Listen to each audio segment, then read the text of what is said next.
you. Right, Bye. you're Thank rolling. you. You're welcome. Hi. Hello, Mr. Les Rose. Thank you so much for meeting with me Sure. to do this really quickly. So I have a few questions for you. Please introduce yourself to my viewers of Michelle's Layers. Michelle Layers, that's the name Michelle's of it? Layers, yes. I'm Les Rose. I live in Los Angeles, California, the father of two terrific boys, and I'm here at the University of Florida with Michelle. Okay, he's being modest, you guys. Please give me a brief summary of your career, your accomplishments. I've worked as a TV news photographer, since 35 years. And how old are you?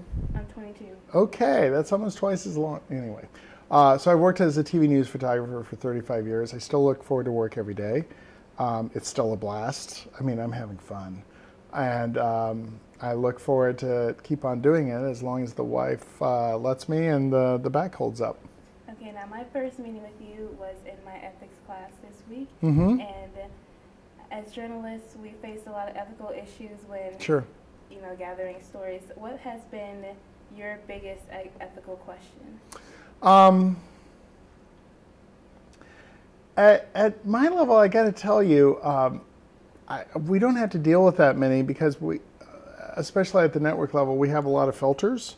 We have a lot of people above us that would call us out if ever we did. But the truth is, I've been offered $100 meals. I've been offered, it's like you name it, I've been offered it. Like, here, take a Maserati for 2 days. And the answer is always the same. It's no, no, no. Because would they offer that to a man on the street? No.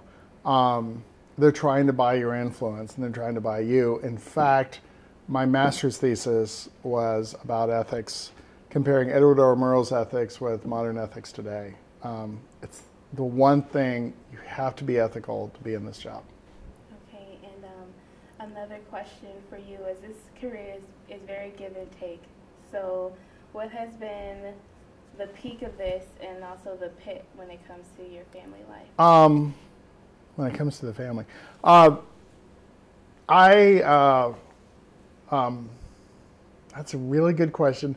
I would say the peak is not winning awards. It's keeping in touch with some of the subjects you've covered, right? I know that doesn't affect family, but it sure affects career. I've made a lot of friends, not just coworkers, but and colleagues. I made a lot of friends that were my subjects. But so when things were said and done, especially when you're doing a simple feature story, none of that has to do with anything politically. It's great to still be, it's great to still be friends with folks. The low point is when you cover a story and you just can't get it out of your head, something truly horrible happens. For people here in Florida, they might recall the Skyway Bridge disaster, which took out, I believe, 44 or 48 people.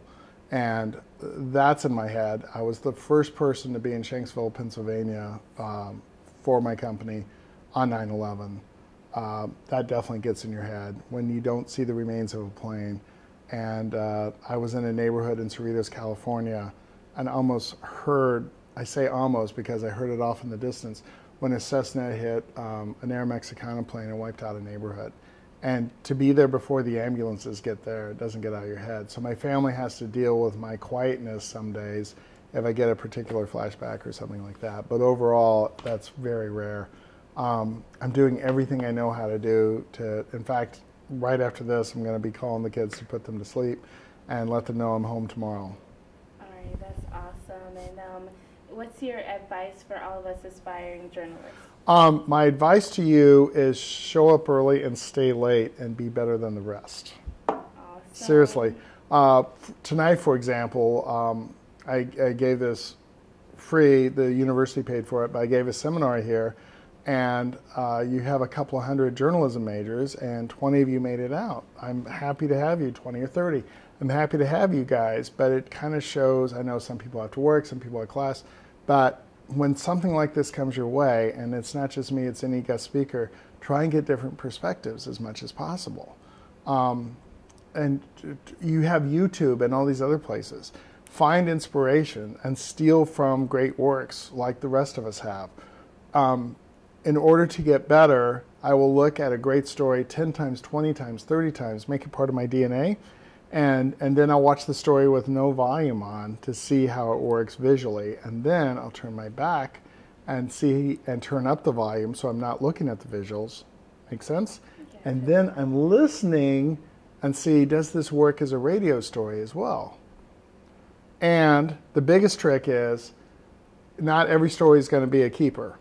So you practice your skills on the so-so stories, so when a great story does happen, then you can run with it because your skills are intact. That's great advice. Thank you so much. Okay, you're so welcome.